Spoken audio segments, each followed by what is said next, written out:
యువగలం పాదయాత్రను విజయవంతంగా పూర్తి చేసిన టీడీపీ జాతీయ ప్రధాన కార్యదర్శి నారా లోకేష్ మరో యాత్రకు సిద్దమవుతున్నారు.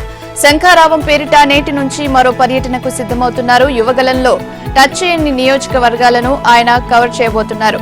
రోజుకు 3 నియోజకవర్గాల చొప్పున 120 నియోజకవర్గాల్లో శంఖారావం యాత్రను చేపట్టనున్నారు. 40 రోజుల్లో యాత్ర పూర్తి చేయాలని లోకేష్ నిర్ణయించారు. శ్రీకాకుళం జిల్లా ఇచ్చాపురం నుంచి శంఖారావం ప్రారంభమవుతుందన్నారు లోకేష్. ఇక ఇచ్చాపురం వెళ్లడానికి వచ్చిన నారా లోకేష్ కు విశాఖ ఎయిర్పోర్ట్ లో ఘన స్వాగతం లభించింది. విశాఖ చేరుకున్న ఆయనకు పార్టీ నాయకులు, కార్యకర్తలు, అభిమానులు స్వాగతం పలికారు. పార్టీ శ్రేణులకు అభివాదం చేసిన అనంతరం రోడ్డు మార్గంలో ఇచ్చాపురం బయలుదేరారు. శంఖారావం సభలో పాల్గొనేందుకు ఇప్పటికే ఉత్తరాంధ్ర నుంచి పార్టీ ముఖ్య నేతలు అక్కడికి చేరుకున్నారు. నారా లోకేష్ నేటి నుంచి శంఖారావం పేరుతో రాష్ట్ర వ్యాప్తంగా వివిధ నియోజకవర్గాల్లో పర్యటించనున్నారు. యువగలం పాదయాత్రలో పర్యటించని నియోజకవర్గాల్లో ఆయన పర్యటిస్తారు. మొదటి విడతలో 11 రోజుల పాటు రోజుకు 3 చొప్పున ఉత్తరాంధ్రలోని 31 నియోజకవర్గాల్లో లోకేష్ సభలు, సమావేశాలు నిర్వహిస్తారు. అనంతరం స్వల్ప విరామంతో మిగిలిన ప్రాంతాల్లో పర్యటిస్తారు. సీఎం జగన్ పై ఆయన సోదరి వైఎస్ షర్మిల మరో బాణం విసిరారు. నియంత పాలకులను తరిమి కొట్టాలని పిలుపునిచ్చారు. అల్లూరి జిల్లా పాడేనూరు నియోజకవర్గం చింతపల్లిలో ఏర్పాటు చేసిన బహిరంగ సభలో ఆమె మాట్లాడారు.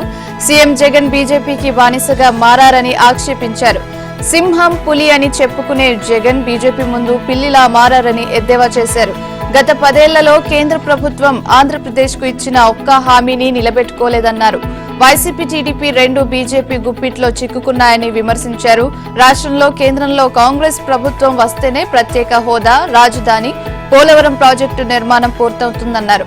ఎన్నికలప్పుడు ఎవరు డబ్బులు ఇచ్చినా తీసుకోవాలని ఓటర్లకు వైఎస్ షర్మిల సూచించారు. అవి ప్రజల డబ్బేనని వెల్లడించారు. ఇసుక, బాక్సైట్, లిక్కర్ మాఫియాతో సంపాదించిన డబ్బులేనని స్పష్టం చేశారు. అయితే ఓటు మాత్రం ఆలోచించి వేయాలని సూచించారు.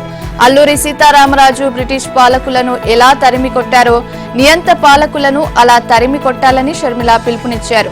ప్రజల పక్షాన నిలబడని పాలక పక్షం, ప్రతిపక్షం మనకొద్దు అని షర్మిల అన్నారు.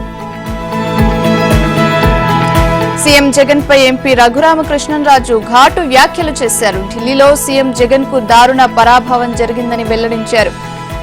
మాయసభలో సుయోధనుడికి జరిగిన పరాభవం కంటే ఇదే ఎక్కువని వ్యాఖ్యానించారు. 1:05 నిమిషాల పాటు యాంటీ రూమ్ లో వేచి చూశాక మోదీతో జగన్ భేటీ అయ్యారని వివరించారు. ఎంత ప్రయత్నించినా కేంద్ర హోంమంత్రి అమిత్ షా అపాయింట్మెంట్ దొరకలేదన్నారు. ఢిల్లీలో ఉంటే పరువు పోతుందని భావించి మూటా ముల్లే సర్దుకుని జగన్ బయలుదేరారని అన్నారు. ఇక రచ్చబండ కార్యక్రమంలో భాగంగా రఘురామకృష్ణరాజు తన నివాసంలో మీడియాతో మాట్లాడారు. ఎన్డీఏ కూటమిలో చేరుతామని వైసీపీ గతంలో కోరినప్పటికీ బీజేపీ ఆ పార్టీని దరిచేరనివ్వలేదని అన్నారు. అయినా ఎన్డీఏ కూటమిలో కలిసేందుకు గత 3 ఏళ్లుగా వైసీపీ తీవ్రంగా ప్రయత్నిస్తూనే ఉందని చెప్పారు. ఓవైపు ప్రయత్నిస్తూనే మరోవైపు తమను ఎన్డీఏ కూటమిలో చేరాలని బీజేపీ నాయకత్వం కోరుతున్నట్లుగా వైసీపీ పార్లమెంటరీ పార్టీ నాయకుడు విజయసాయిరెడ్డి గొప్పలు చెప్పడం హాస్యాస్పదంగా ఉందన్నారు. గోరక్షక్ పార్టీ బీజేపీ అయితే గోభక్షక్ పార్టీ వైసీపీ అని వ్యాఖ్యానించారు. ఈ 2 పార్టీల మధ్య సక్రమ సంబంధాలకు అవకాశమే లేదన్నారు. టీడీపీ, జనసేన, బీజేపీ కూటమి ప్రచారకర్తగా మంత్రి రోజా సెల్వమణి ఉపయోగపడతారని వ్యాఖ్యానించారు.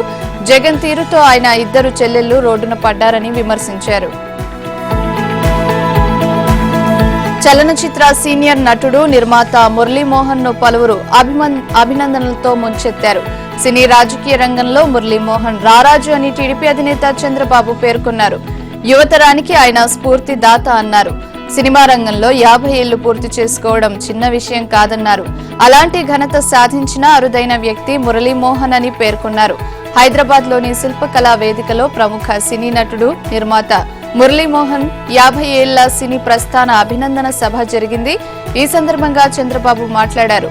మురళీమోహన్ 350 సినిమాల్లో నటించడం అద్భుతమైన అంశమని పేర్కొన్నారు. ఎన్టీఆర్ పార్టీ పెట్టినప్పటి నుంచి టీడీపీకి ఎనలేని సేవలు అందించారని గుర్తు చేశారు. ఎన్నికలు వచ్చిన ప్రతిసారి టీడీపీ తరపున ప్రచారంలో పాల్గొనేవారని వివరించారు.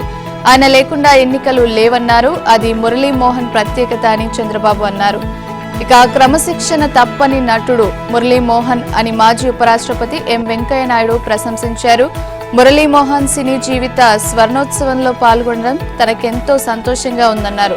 సినిమా రంగంలో 50 ఏళ్ల పాటు కొనసాగడం అద్వితీయమైన అంశమన్నారు. క్రమశిక్షణతో కూడిన జీవన విధానం, నిజాయితీకి ప్రాణమిచ్చే వ్యక్తిత్వం మురళీమోహన్ సొంతమన్నారు. ఎలాంటి పరిస్థితులనైనా ఆనందంగా స్వీకరించే తత్వమే ఆయన అభ్యున్నతికి, ఆరోగ్యానికి కారణమన్నారు. జీవితంలో ఎంత ఎత్తుకు ఎదిగినా తాను సగటు మనిషిని అని భావించే సహజ నటుడు మురళీమోహన్ అని వెంకయ్య నాయుడు పేర్కొన్నారు. ఇంట్లో వ్యక్తిలాగా ప్రేక్షకుల గుండెల్లో చిరస్థాయిగా నిలిచిపోయారన్నారు. 50 ఏళ్ల క్రితం సినిమా రంగంలో ప్రవేశించినప్పుడు ఎలా ఉండేవారో ఇప్పటికే అలానే ఉండడం నేటి తరానికి ఆయన స్ఫూర్తిదాయకమన్నారు. జీవితంలో ఆయన పాటించే క్రమశిక్షణ అందుకు నిదర్శనమన్నారు. ఈ కార్యక్రమంలో తెలంగాణ మంత్రి తుమ్మల నాగేశ్వరరావు, కేంద్ర మాజీ మంత్రి సుజనా చౌదరి, ఎంపీ రఘురామకృష్ణరాజు తదితరులు ప్రసంగించారు. ఎన్నికల వేళ కేంద్ర హోంమంత్రి బీజేపీ అగ్రనేత అమిత్ షా కీలక వ్యాఖ్యలు చేశారు. ఆంధ్రప్రదేశ్లో పొత్తులపై ఆయన స్పందించారు. ఎకనామిక్ టైమ్స్ సమిట్ లో అమిత్ షా మాట్లాడారు. ఏపీలో పొత్తులపై త్వరలోనే నిర్ణయాలు ఉంటాయని వెల్లడించారు. ఫ్యామిలీ ప్లానింగ్ కుటుంబ పరంగా బాగుందన్న అమిత్ షా, రాజకీయ కూటమి ఎంత పెద్దగా ఉంటే అంత మంచిదని వ్యాఖ్యానించారు. రాష్ట్రాల్లోని పరిస్థితులను బట్టి కొందరు కూటమి నుంచి బయటకు వెళ్లి ఉండవచ్చని పేర్కొన్నారు. ఎన్నికలు సమీపిస్తున్న వేళ ఏపీలోని రాజకీయ పరిస్థితులు ఉత్కంఠగా మారాయి. ఇటీవల టీడీపీ అధినేత చంద్రబాబు ఢిల్లీలో అమిత్ షాతో సమావేశమై చర్చలు జరిపారు. బీజేపీ ఎప్పుడు ఏ మిత్రపక్షాన్ని వెళ్లిపోమ్మని చెప్పలేదన్నారు. వాటంతటా అవే వెళ్లిపోయాయని చెప్పారు. బీజేపీ మిత్రపక్షాలను గౌరవించిందని తెలిపారు. కొన్ని రాష్ట్రాల్లో బీజేపీకి మెజారిటీ ఉన్నా మిత్రపక్షాల నేతకు సీఎం పదవి ఇచ్చిన ఘనత తమకే దక్కిందన్నారు. మిత్రపక్షాల నేతలకు కీలకమైన మంత్రి పదవులు ఇచ్చామని అమిత్ షా గుర్తు చేశారు. రాహుల్ కు అబద్దాలు చెప్పడం అలవాటేనని అమిత్ షా వ్యాఖ్యానించారు. ప్రధానమంత్రి ఓబీసీ కాదని కాంగ్రెస్ నేతలు విమర్శించడం అన్యాయమన్నారు. కాంగ్రెస్ నేత రాహుల్ గాంధీకి అబద్దాలు చెప్పడం, తర్వాత వెనక్కి తగ్గడం మామూలే అన్నారు. మోదీ కులాన్ని గుజరాత్ లో వెనుకబడిన వర్గంగా గుర్తించింది ఒకప్పటి కాంగ్రెస్ ప్రభుత్వమే అన్నారు.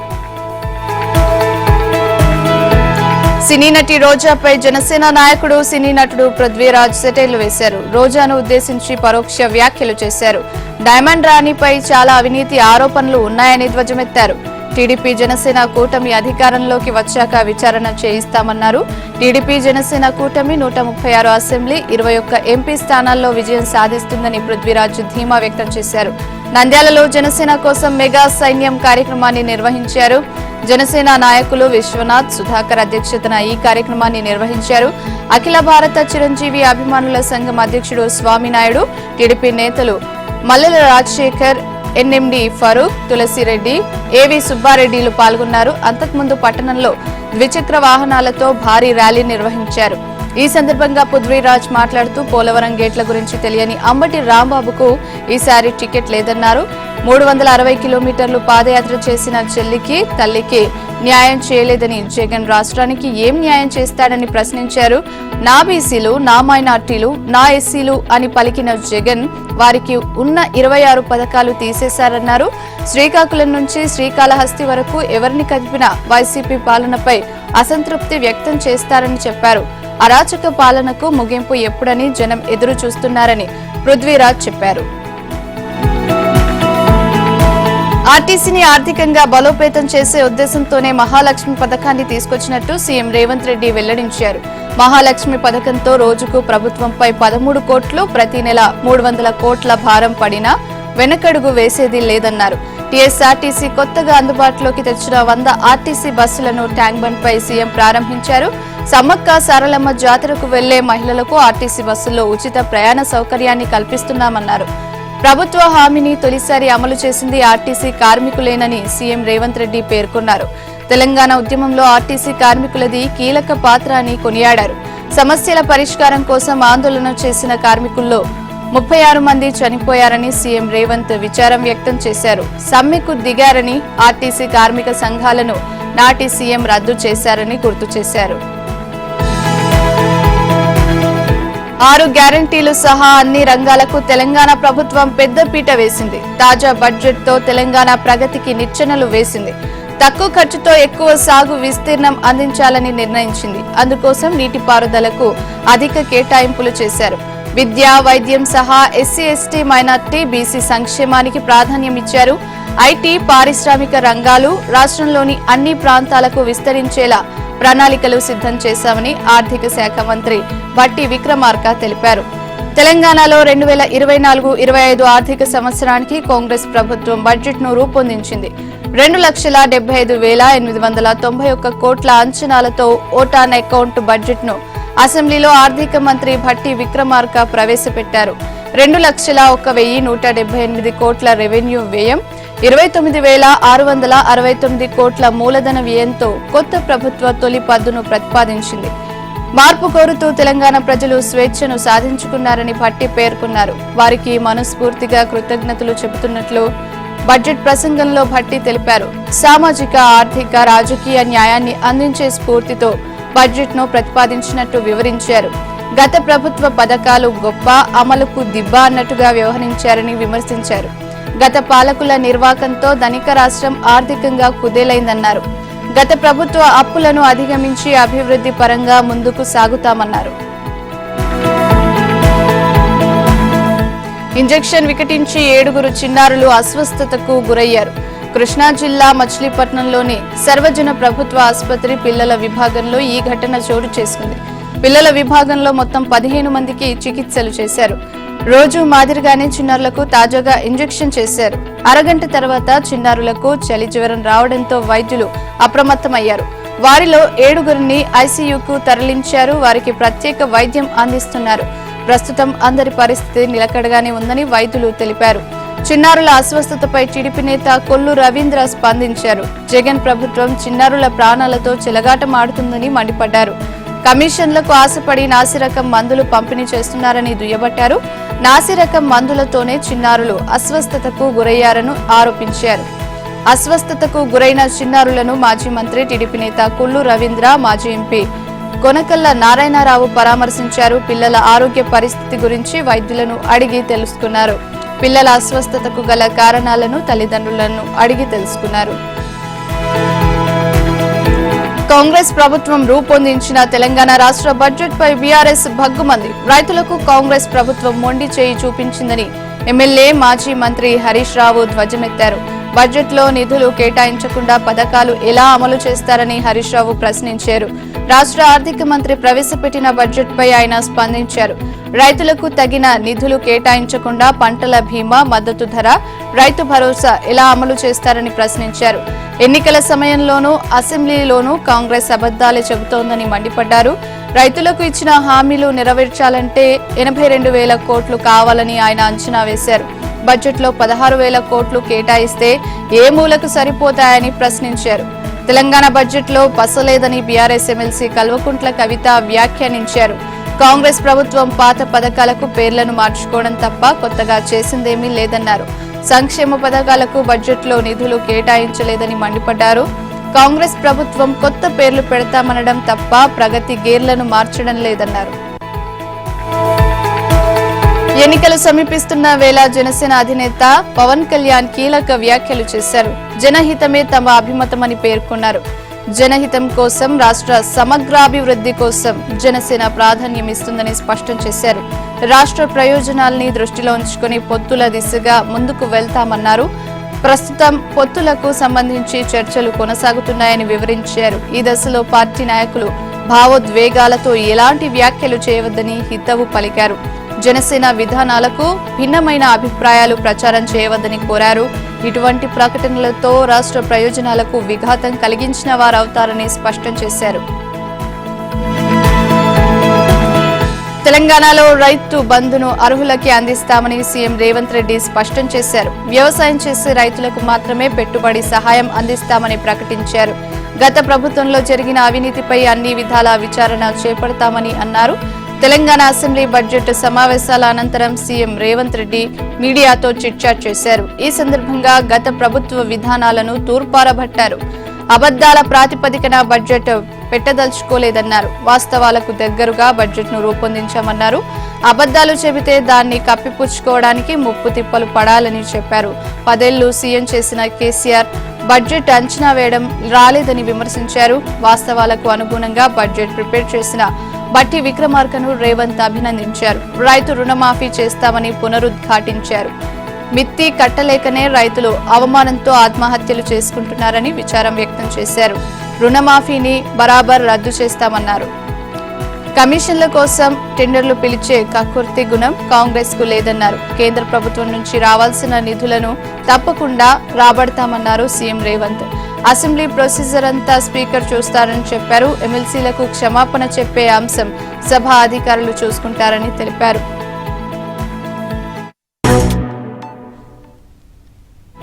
ఓట్ల కోసం వైసీపీ గాలం వేస్తోంది. అధికారాన్ని సాధించడానికి అడ్డదారులు తొక్కుతోంది.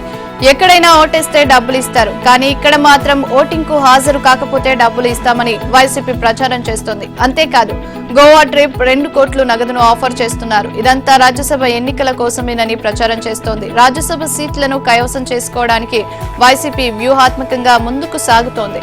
సొంత పార్టీ ఎమ్మెల్యేలకే వైసీపీ నేతలు గాలం వేస్తున్నారు. రాజ్యసభ ఎన్నికల్లో టీడీపీ తమ అభ్యర్థులను రంగంలోకి దించుతోందని తెలియడంతో తాడేపల్లి ప్యాలెస్ వర్గాల్లో వణుకు మొదలైంది.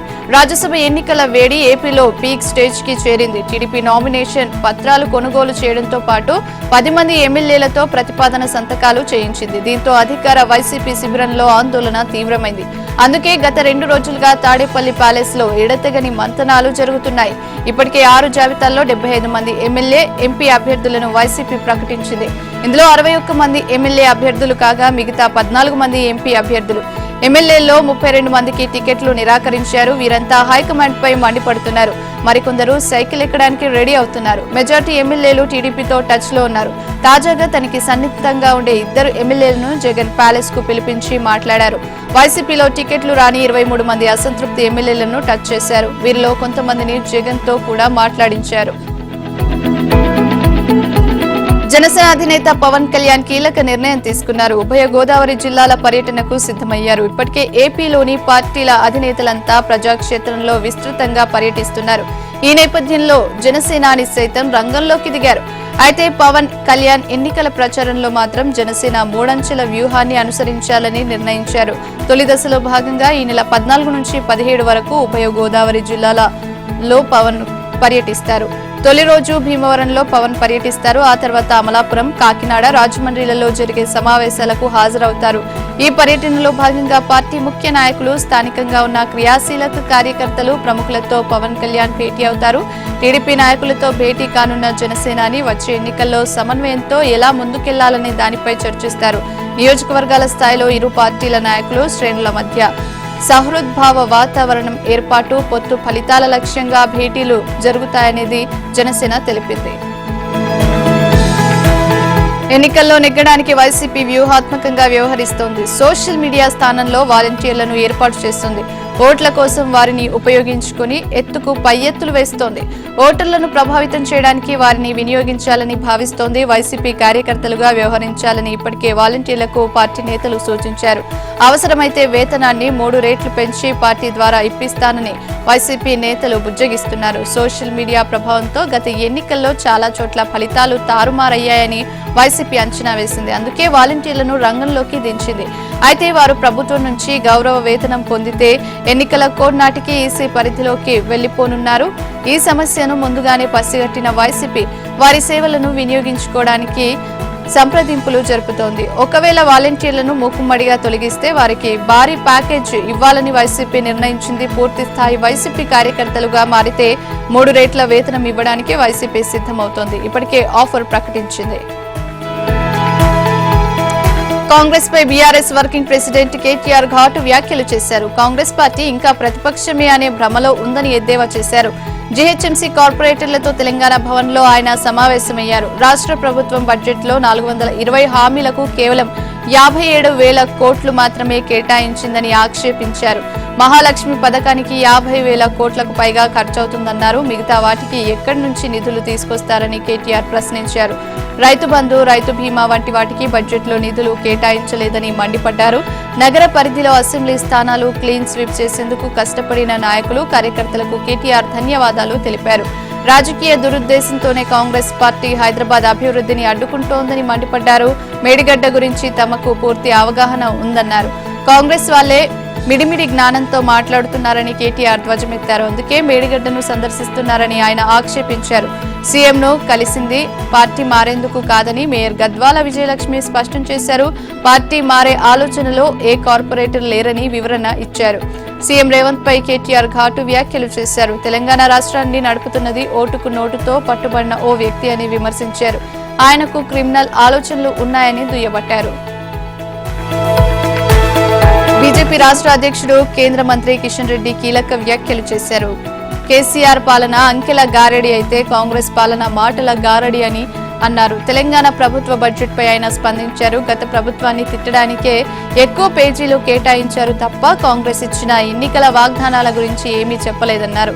వ్యవసాయ రంగానికి 19,746 కోట్లు కేటాయించినట్టు ప్రకటించగా ఇందులో రైతు భరోసా, రుణమాఫీ, పంటల బీమా, వడ్డీ లేని పంట రుణాలు, విత్తనాభివృద్ధి పరిస్థితి ఏంటని ప్రశ్నించారు. రైతు డిక్లరేషన్ చిత్తు కాగితమేనన్నట్లు కాంగ్రెస్ ప్రభుత్వ బడ్జెట్ ఉందన్నారు. సాగునీటి ప్రాజెక్టులకు కేటాయించిన నిధులు ఏ మూలకు సరిపోతాయని ప్రశ్నించారు. కేసీఆర్ సర్కార్ చేసిన అప్పులకు చెల్లించాల్సిన వడ్డీకి కూడా బడ్జెట్ కేటాయింపు సరిపోదన్నారు. కాంగ్రెస్ మేనిఫెస్టో అమలుకు 5 లక్షల కోట్లు అవసరమని బీజేపీ జాతీయ కార్యవర్గ సభ్యుడు ఈటెల రాజేందర్ అభిప్రాయపడ్డారు. ఒకేసారి 2 లక్షల రుణమాఫీ ఉత్తుత్తి హామీని అని వివరించారు. రైతులకు 2 లక్షల రుణమాఫీని చేయలేని దాదాపుగా కాంగ్రెస్ ప్రభుత్వం చేతులెత్తేసిందని ఎంపీ బండి సంజయ్ కుమార్ ఆక్షేపించారు. బీజేపీ జాతీయ ప్రధాన కార్యదర్శి కరీంనగర్ ఎంపీ బండి సంజయ్ కీలక వ్యాఖ్యలు చేశారు. రామరాజ్యం కావాలో రాక్షసుల రాజ్యం కావాలో ప్రజలు ఆలోచించాలని ఆయన కోరారు. జగిత్యాల జిల్లా మేడిపల్లి మండలం నుంచి తన ప్రజాహిత యాత్రను ప్రారంభించారు. రజాకర్ రాక్షసులకు వత్తాసు పలుకుతున్న రాహుల్ పాలన కావాలా, నిరంతరం ప్రజల కోసం పోరాడే బీజేపీ కావాలా, ప్రజలు ఆలోచించాలని కోరారు. తనకు అండగా శ్రీరాముడు, ప్రధాని మోదీ ఉన్నారని చెప్పారు. కాంగ్రెస్, బీఆర్ఎస్ పక్షాన రజాకార్ల పార్టీ రాక్షసులు ఉన్నారని వ్యాఖ్యానించారు. మోదీ ఓబీసీ కాదంటూ హేళన చేస్తున్న రాహుల్ గాంధీకి తనది ఏ కులమో ఏ మతమో చెప్పే దమ్ముందా అని ప్రశ్నించారు. మోదీ కులం భారతీయత, మతం హిందూ మతం అని పేర్కొన్నారు. మేడిగడ్డ కుంగిపోవడానికి కారణం స్వయం ప్రకటిత మేధావి బీఆర్ఎస్ మాజీ ఎంపీ వినోద్ కుమార్ అని ఆరోపించారు. కాళేశ్వరం ప్రాజెక్టు పనుల కాంట్రాక్టు పొందిన సంస్థను బెదిరించి తన వాళ్లకు సబ్ కాంట్రాక్ట్ ఇచ్చారని ఆరోపించారు. ఆ సంస్థ చేసిన పనులతోనే మేడిగడ్డ పిల్లర్లు కుంగిపోయాయన్నారు. రాష్ట్రంలో బీజేపీ 17 లోక్సభ స్థానాలు గెలుస్తుందని ఆయన ధీమా వ్యక్తం చేశారు. ఎన్నికలు సమీపిస్తున్న నేపథ్యంలో వైసీపీ అధిష్టానం పార్టీ పటిష్టతపై దృష్టి సారించింది. ఎన్నికల్లో నెగ్గడానికి ఎత్తుకు పై ఎత్తులు వేస్తోంది. ఇప్పటికే నియోజకవర్గాల ఇన్ఛార్జీలను ప్రకటించిన వైసీపీ తాజాగా పార్టీ ప్రాంతీయ సమన్వయకర్తల మార్పులు చేర్పులకు సిద్ధమైంది. ఇప్పటి వరకు అసెంబ్లీ, లోక్సభ సమన్వయకర్తల నియామకాలు చేపట్టిన వైసీపీ అధినేత సీఎం జగన్ తాజాగా ప్రాంతీయ సమన్వయకర్తల నియామకాలు చేపట్టారు. రాజ్యసభ ఎన్నికల నేపథ్యంలో అసెంబ్లీ, లోక్సభ సమన్వయకర్తల ఎంపిక ప్రక్రియకు తాత్కాలికంగా విరామం ఇచ్చారు. అసెంబ్లీ, లోక్సభ సమన్వయకర్తల నియామకాల్లో నేతలను అటు ఇటు మార్చుతూ గందరగోళంగా వ్యవహరించిన జగన్ ప్రాంతీయ సమన్వయకర్తల విషయంలోనూ ఇదే వైఖరిని ప్రదర్శించారు. వైసీపీ పాలనపై బీజేపీ రాష్ట్ర అధ్యక్షురాలు పురంధేశ్వరి ఫైర్ అయ్యారు. ఏపీలో విధ్వంసకర కక్షపూరిత పాలన సాగుతుందని ధ్వజమెత్తారు. అందుకే పెట్టుబడులు పెట్టేందుకు ఎవరూ రావడం లేదని విమర్శించారు. పల్లెకు పోదాం కార్యక్రమంలో భాగంగా మొవ్వ మండలం కాజా, కోసూరులో ఆమె పర్యటించారు. ఈ సందర్భంగా కాజాలో పురంధేశ్వరి మాట్లాడుతూ ఏపీ అభివృద్ధిలో సింహభాగం కేంద్ర ప్రభుత్వ నిధులతో జరిగిందే అని అన్నారు. ఈ విషయాలను పల్లెకు పోదాం కార్యక్రమంలో ప్రజలకు వివరిస్తున్నామని తెలిపారు. దశల వారీగా మద్యపాన నిషేధమని చెప్పిన సీఎం జగన్ నాసిరకం మద్యాన్ని అధిక ధరలకు విక్రయించడం అన్యాయమన్నారు. ప్రజల ఆరోగ్యంతో జగన్ చెలగాటమాడుతున్నారని దుయ్యబట్టారు. వైసీపీ అధికారంలోకి వచ్చిన దగ్గర నుంచి ఒక్క డీఎస్సీ కూడా వేయకుండా కాలయాపన చేశారని విమర్శించారు. ఎన్నికలు సమీపిస్తున్న తరుణంలో 6,000 పోస్టుల భర్తీ అంటూ వైసీపీ సర్కార్ యువతను మోసగించిందని అన్నారు. సీఎం జగన్ పై జనసేన ప్రధాన కార్యదర్శి నాగబాబు అనుచిత వ్యాఖ్యలు చేశారు. ఆస్తి అధికారం కోసం తల్లి చెల్లిని గెంటేసిన ఘనుడని విమర్శించారు. సీఎం జగన్ రెడ్డి అద్భుతమైన నటుడని పేర్కొన్నారు. భూ ప్రపంచంలో ఆయనలా ఎవరూ నటించలేరని ఎద్దేవా చేశారు.